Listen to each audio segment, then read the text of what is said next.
Chile. We've had a really hot afternoon today here in Mongod, so forgive me for sweating like crazy. This meditation, I want to, it's not really meditation, this is study before your meditation. I want to talk about four thoughts that you should have before you get into meditation. And if you're going to really make your meditation successful, if you're going to overcome some of these mental patterns that continue to bring negativity to your life, you need to do some stuff before the meditation. And then you need to do some stuff afterward, obviously. But in order to get into the meditation, this is going to be for your analytical meditation. I want you to think about four things, okay? And these four things were the essence of the Buddha's first teaching and the core of every teaching thereafter. After the Buddha achieved enlightenment, he sat there and thought, nobody's going to understand this. Nobody's going to get it. And stayed where he was at, enjoying his enlightenment, for 49 days. And then it said that he was begged by gods to go and teach anyway. So he did. And when he found his disciples that had been following him until he decided to try something different, and they thought he's abandoned the path, when they saw him, they saw such a change in him, and it was radiating. And they asked him if he was a god. And he said no. And then they asked him if he was an angel or something like that. And he said no. And they said, well, what are you? And he said, I am awakened. And then he proceeded to teach them these four things. They're traditionally called the Four Noble Truths. And that word noble, in Sanskrit, the word is Arya. And it has a specific meaning in Buddhist philosophy. And Arya is anyone who has had a direct perception of the mind, not with the senses, with the mind to the true nature of reality. That being is now called an Arya. In Tibetan, the word is Pakpa. So the Four Noble Truths in Tibetan are called the Pakpa Denbashi, which means the four Arya truths. And they are the truth of suffering, the truth of the causes of suffering, the truth of cessation of suffering, and the truth of the paths that lead to that cessation. But I want you to think of it like this. Where am I at? How did I get here? Where am I trying to get to? And how do I get there? So if you're going to do an analytical meditation, first of all, let's be real. The state that you're in when you're in depression and when you're in anxiety and you have all these mental things that you're trying to overcome, you're trying to conquer, if you want to be happy, you're going to have to get into those storylines and face them directly and rewrite the storyline to where your brain can accept them. Now, a lot of these storylines, some of the things that we're dealing with, they're as far back as before we were 5 and 4 years old. And this is when the brain is wiring certain archetypes into our way of thinking. And a lot of the issues that we have in relationships have much to do with the way we saw our relationships with our early caretakers, parents, and so on. And if you can get into those storylines and understand the other side of the story, if you can develop compassion for the person and the reasons, although probably selfish, the reasons why they did what they did, and you can have a compassionate perspective, understanding that these people are also suffering, they're also overestimating the decisions they make and how much joy they can bring them. If you can have that kind of compassion, you can change the storyline and your brain can release that archetype. And your brain has a way of seeing things that you don't. They'll bring people into your life, into relationships and friendships. They'll put you in certain circumstances and situations, forcing you to try to play that same storyline out, this time with different actors, all playing the same roles, hoping for a different outcome. So this is the most realistic thing I could say to you right now. And it's probably not going to make you happy. If you've come to Buddhism, or you're turning to Eastern philosophy and yoga and so on and so forth, trying to change, trying to find a fix, all you're doing is trying to find a reset button. there is no reset button. You will never find a reset button. It does not exist. The past is behind you, and it cannot do anything to you.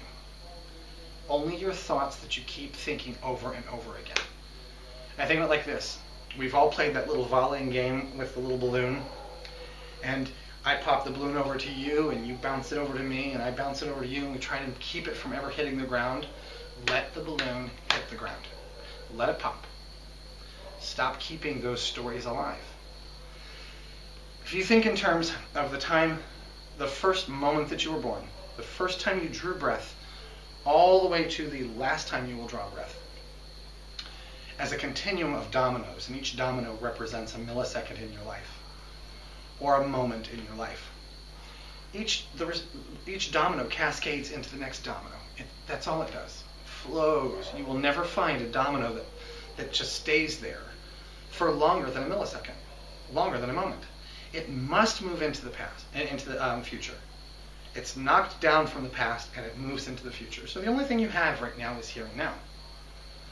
So if you're thinking about past and future, you're actually in the same energies that are creating a concretized ideation of self.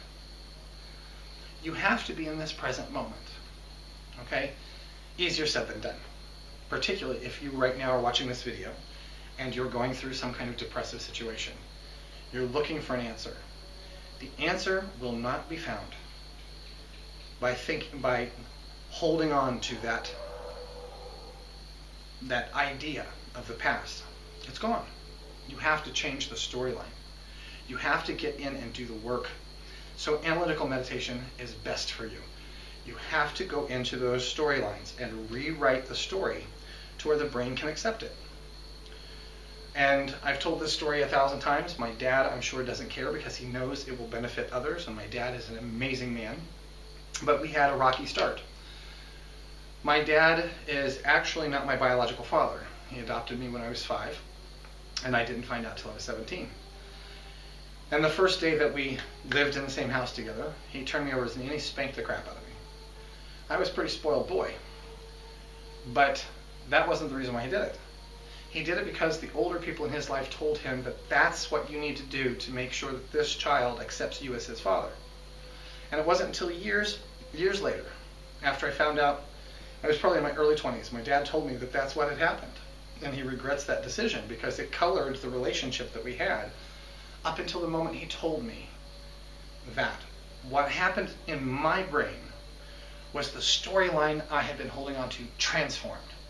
The man who did that stuff early in my life had just taken the baton somebody else handed him, mindlessly. He was young. He didn't know any better. He trusted that those that went before him would not mislead him. They weren't, child specialists. They weren't cognitive behavioral therapists. They were just other people thinking that this worked. So I could forgive my father so easily because it wasn't him. It was his father, and then his father, and then his father, and it goes back and goes back and goes back.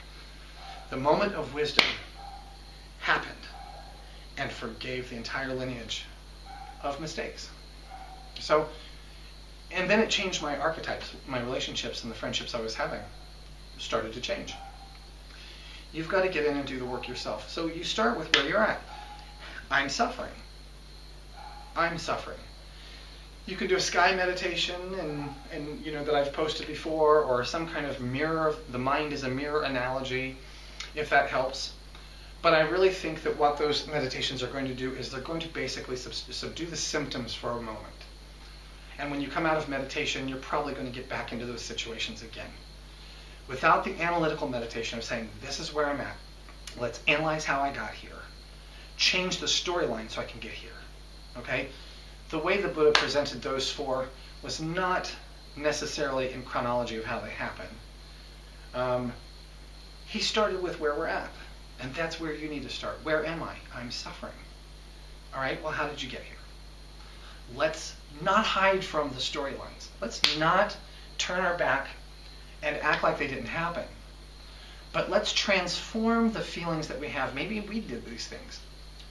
Maybe we're responsible for these activities that we keep thinking in our head. Let's transform guilt, which is a means of just staying trapped in a cycle of thinking. Let's transform that into regret, which contextualizes the next time we might find ourselves in similar circumstances. We learn from that past event. Regret helps us move into the future, and it prepares us for similar events to come. Freedom from suffering. That's where we want to get. There is truth that you can get there. But you're not going to know about it until you start applying these paths. And part of those practices that get you there are about looking at the causes and changing, doing the opposite things. You're not going to, if you're an alcoholic, you're not going to unwire alcoholism from the brain. You're going to have to, that wiring remains. You're going to have to take on an opposite or different behavior, something that's not as selfish as alcoholism, something that's not as sensual to the body as consuming an intoxicant. You're going to have to do something opposite. So much that the firing of that becomes your proclivity, and alcoholism atrophies and is no longer a part of that neural networking. And then vigilantly understand that the next time you ever, even 20 years into the future, taste alcohol, that pattern is going to come right back.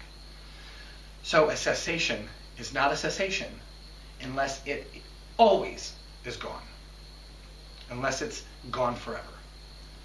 So these four things: where am I at? How did I get here?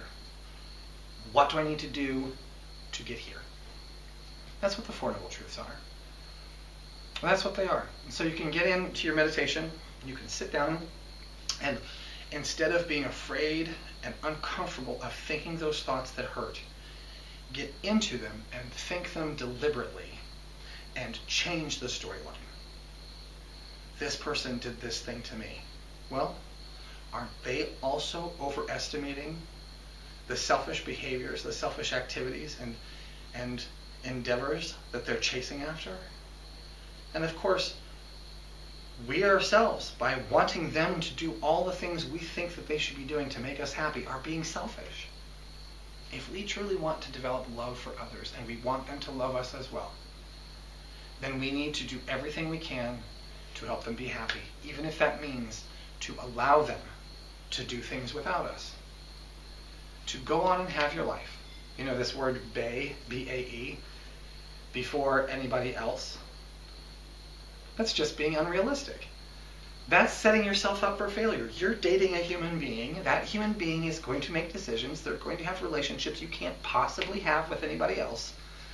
And you're going to suffer ridiculously when impermanence shows its ugly face, and it will. So be realistic. You want somebody else to be happy? You want yourself to be happy? You have to remove this transactional attitude. You've got to give me something in return for what I'm giving you. No. You'll get a lot more out of it, and this takes time.